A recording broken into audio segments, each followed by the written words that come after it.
Hello, everyone. Thank you for joining us.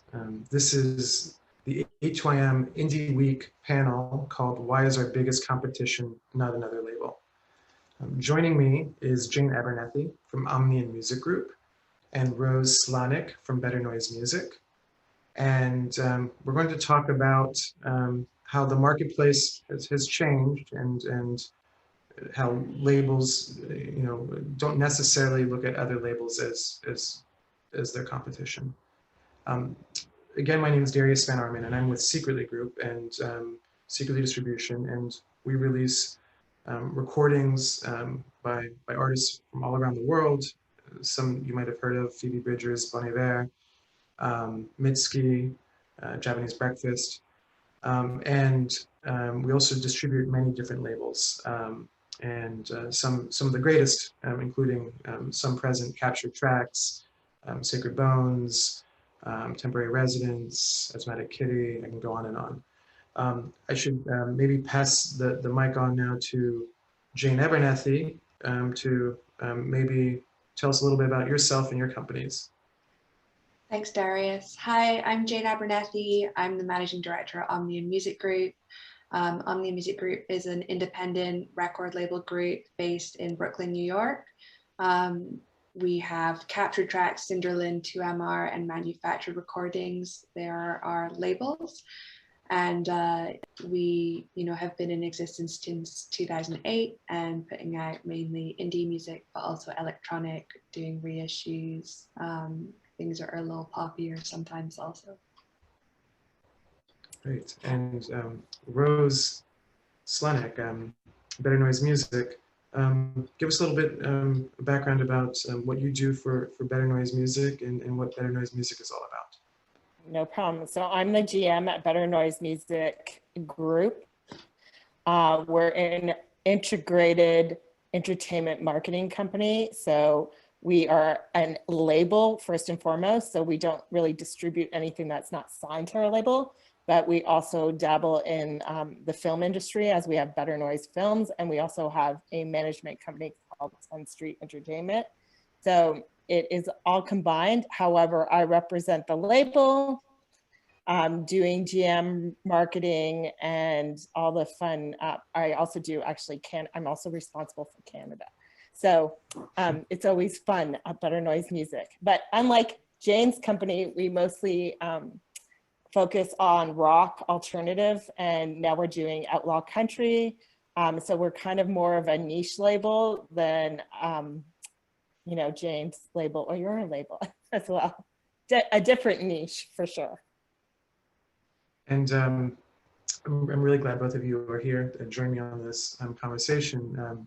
Just for very, sort of some background on this is, we're independent because we're pro-competitive. We're comfortable demonstrating our value to the artists we work with, to the companies we partner with every day. And now we're in a marketplace where artists, as they should have more options than ever on ways to get their music, their creativity out there into the world. And it kind of asks the question, as labels, what are we bringing to the table? And maybe to kick this conversation off, Jane, what are some of the things, some of the platforms, some of the ways you see other companies out there that are not labels competing with Omnian Music Group? Yeah, I guess the main thing is, artists who have been self-releasing using services like DistroKid and other distribution services, where they're now accustomed to, having full control of, a rollout, and, they sometimes that can work for them. And then, if it's not necessarily a distribution service, it's a management company, they're acting more like a label now, or like an artist services company. Those are the new kind of competitors in our lane, when we're talking to maybe newer artists without such a big audience. Whereas before, you know, if there wasn't already a label, then most artists would, you know, be very interested to talk to an independent label, you know, but now there's a little bit more skepticism, you know, especially since like Chance the Rapper, you know, made it known that he was doing it without a label. And a lot of artists have since, you know, kind of adopted that, you know, MO. So that's the new competition, in my opinion. And Rose, where do you see your company, you know, running into other companies that are competing with you for working with artists, but you know that you wouldn't see as labels, and what kinds of companies are those companies? A lot of ex-employees from labels are becoming managers, and they feel that they know how to be a label. So I feel like that is pretty much one of the biggest competitions we have. And then the other competition, I think, is just like, you know, everybody can do their own distribution, another one being TuneCore, but how do you stand out above everybody else, right? Like, how do we get recognition at the DSPs instead of all these new indie artists? Because it is cool to like be considered an indie artist, and we're considered not a major label, but we're you know, a big independent. And how do we stand out between all the new stuff and the clutter that is going to DSPs? So I think those are the biggest conflicts that we have. I think promoters also are really raising their hand because there's a distance between labels and promoters now. When I started, we all worked together, but I feel like promoters are learning how to grow a band's career, and that also makes them want to be more independent as well. But those are, I think, are the biggest competitions for us as indie labels. Yeah, and it seems like you know, right now, an artist, a recording artist, can make recordings more affordably than in the past. Maybe even self-funded, maybe even self-recorded, and then without much of a lift, put their music up via DistroKid or TuneCore, right? Get it up very quickly. You know, for us at Secretly, you know, we're very inspired by this artist No Name, and she, you know, basically, you know, created her own path to getting music out in the world. She didn't really need a label, and she's been very successful. And you know, brings the question up. You know, what is an artist leaving behind or at the table? You know, what is the cost of going this frictionless route? You know, what are some of the areas that a label can provide help to an artist right away that they wouldn't be getting from a self-serve distribution option like TuneCore or DistroKid? Right. So I mean, for us, I think that the one thing we do is leverage our relationships. So, and we also leverage other artists on our roster to help the newer artists. So that's one thing. I think the other thing we also offer is boots on the ground in certain markets. So when you can get so far from being distributed on streaming platforms and stuff, but what is the next step? If you're not taking off, or you don't get recognized, or you're not being playlisted, or you are being playlisted just in one particular market, what's the next step in that market? And I think when we have people in those markets that are representing the label and representing the artist, that we can figure out, okay, we are getting playlisted here. What other, you know, okay, what radio do we have, or what other outlets can we get promotion on? Is there a touring or a festival we can be a part of? And having somebody in that market that knows that market is going to get them further than they are. So I know in our case, we are about to announce a new signing. They were on another independent label, but that label did not have any people globally. So they were excited to sign with us because we're going to have people in the markets that they actually have some sort of traction in, and we're going to leverage all our opportunities and our contacts there to get them the extra exposure they need in those markets in order to go back to those markets and tour and become a, you know, a career artist and a band that can, you know, make money from touring and merchandise and everything that a band really wants to do. So I think as a independent label, we can offer those services to an artist that they typically can't get when they're going through an aggregator or TuneCore being an aggregator.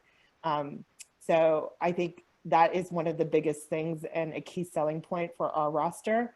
We also look at data and analyze that data and figure out where we need to focus on to improve and where we are getting traction, where we can leverage. So I think it's just better to have more people on your team supporting you than just doing it by yourself. And to expand on that, Jane, how important is curation or providing context to the artists that you work with, that they're part of some community?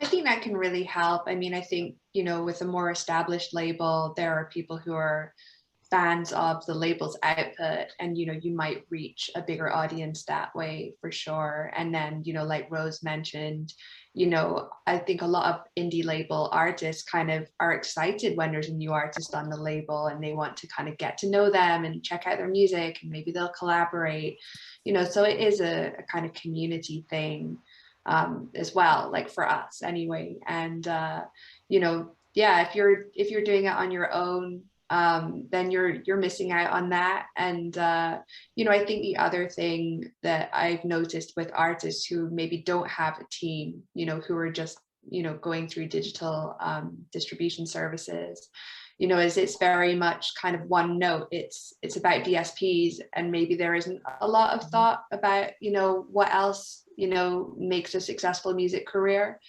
And there are success stories. There are artists who just make something in their bedroom and they put it on DSPs and it blows up, and that's really awesome. But like Rose says, it's like, what's the next step from there? And being part of a community, it does provide a lot of opportunities. And it also will help when your publicist is working to release, if it's coming from a label brand that is recognized by outlets. That's also true with other areas of promotion like radio. People in the media especially do pay attention to what label is this coming from, and it does make a difference. And you cannot compete with that if you're completely solo or through maybe a management company who's doing it for the first time. It just doesn't hold the same weight.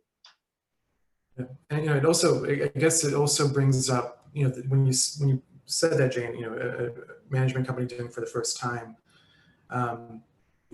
compared to a label who's done hundreds of releases over the last couple of years, or and has really honed its systems, it brings to mind the question to an artist who's considering multiple paths, like, okay, this next record is a very important career step for you. It could be make or break for your career. And do you want to trust a team that's doing something for the first time? Or do you want to work with a team that has deep experience in this area and has a very high batting average of being effective in the marketplace? And so it's like a question of like, what access to expertise and experience are you going to get with whatever path you choose? And so I guess hopefully the labels are making an argument that we are very good at this, and if you work with us, we can share our experience and know-how with you. What are some, to expand on that notion, what are some of the areas that expertise-wise, what are some of the positions you have in the companies you both represent that really are a value add for artists, whether it's marketing or production or creative direction? What are some of those areas? Do you want to go, Jane? Sure. Well, we're still a relatively small, team. We also are plugged into Secretly Distribution. Darius and I work together. So, first of all, just like internally, we have, well, myself, my background's in A&R, and, I came from a bigger independent label. So, I have a really strong network, and Mike, who is the company's founder, owner, is an artist, was an artist first, and, also had a retail background. So I feel like between us, we have a complementary but different skill sets that we can, offer to kind of strategize with our artists. And then we have a head of physical sales and a head of digital. So, I think, we've already touched on, sometimes when our competition is not another label, maybe physical is being completely overlooked and it's just about digital. But one thing that I'm often saying to our artists about why we don't want to split physical releases and digital releases if we can avoid it is just about the impact that it creates to also have everyone in the physical retail space, talking about your music at the same time that it's all live on DSPs, and, you're on social media, talking about it. So it's just about, getting as much word out about your release as possible. And if you don't have physical, you're missing out on a lot of tastemakers. So I'm often talking about that.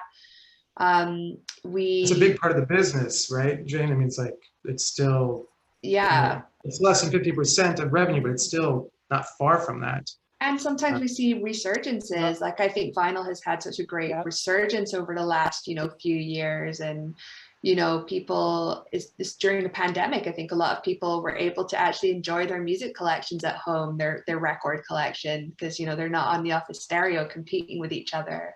So, physical, as we all know, it had a pretty good year actually during the pandemic. So yeah, I'm often making this point, but the flip side of that is that if you're an artist who's never had a physical release, then one of the most off-putting things is actually the production timelines, and they're only getting worse. So, to be honest with you, like, there's definitely some discussion in our end of, like, with certain new artists, like, is it something where we might consider, doing digital only, because otherwise we're going to lose the deal. Because I feel like we have lost deals over artists who, were like, I have to wait till next year. I could do this in 2 weeks myself, so that's what we're up against. And it's very difficult when that's what the artist is used to, the idea to wait, 6 to 8, maybe longer months for physical product. So that is definitely one of the biggest roadblocks that we have. And then just to go back to your earlier question, beyond our head of physical and our head of digital, we have an in-house graphic designer and who does layout. So, all of that stuff is, handled very professionally, and he can come up with creative ideas. We have a social media and community manager who is also very skilled with graphic design, and she can make Instagram filters, which is very exciting. She can make really great assets that sing and dance and move. I don't know how she does it. And then we also have an in-house PR, and we have our fantastic project managers who have gone, who are really good at strategizing a campaign, and mapping out the timeline, alongside the rest of the team. And then we have our finance team, so all your finance stuff, your royalty reports, everything is handled. We have our product manager who's making sure the product is created and on time, and helping with the artists getting their copies for tours, all of that stuff. And I hope I haven't forgotten anyone. Your team is amazing and deep. And I want to, because we only have a couple minutes left, I want to give Rose an opportunity to talk about your team and what are some of the things that you bring to the table, specifically some experts that make a difference for an artist. I think Jane is correct when she says one of the biggest challenges right now is to find a vinyl plant that can make a product under 16 months. We have a production department, one in UK and one in the US, that just handles DSP and playlisting. two people that really focus in on it, but then we have other people who have great relationships, including our CCO who handles sales. He deals with Apple and Amazon, and Jackie, who is our head of radio. She also deals with Spotify because she has a great relationship there. So we're not scared to step on each other's toes as long as the job gets done. We have a digital marketing team consisting of 3 people. We have 2 editors and graphic designers in-house as well. We have a radio team, like I mentioned, with Jackie and Steve Klein. We also have a touring department that we share with our management company. So that gives us a lot of leveraging opportunities for baby bands to be on tour with bigger bands that are on our roster, both on the record label side and management side. I'm sure I'm missing, oh, we have in-house legal, we have an accounting team, we have so many fun people, as well as offices and reps in Australia, the UK, Austria, and Germany. And then we deal with independents in some of the other markets. Which, I mean, so both of you have just done an amazing job. I know we have to wrap this up soon for this short time frame panel, but both of you have done such an amazing job of describing all the things that labels bring to the table, and even some things that are, smaller members of A2IM would bring to the table too. Sort of that focus on artists' careers that you might not really get in a more factory-like setting when an artist is self-serving to a big system where there's a lot of different artists and recordings that all have to get the same attention. And so it's sort of that garden-like approach that labels bring, where things are being sort of taken care of in a way that's very specific to what the artist needs. And that the wealth of expertise and the experience that you bring to the table that really makes a difference. So that even though labels are more and more competing with self-serve options out there in the marketplace, it's still there's still a lot that a label can contribute value-wise to really make a difference in an artist's career. So this has been a great conversation. Jane and Rose, thank you so much. Thank you. For it was nice time. meeting both of you. Yes, thank you so much. This is fun. Yeah. And Thank you. from that, thank you, everyone.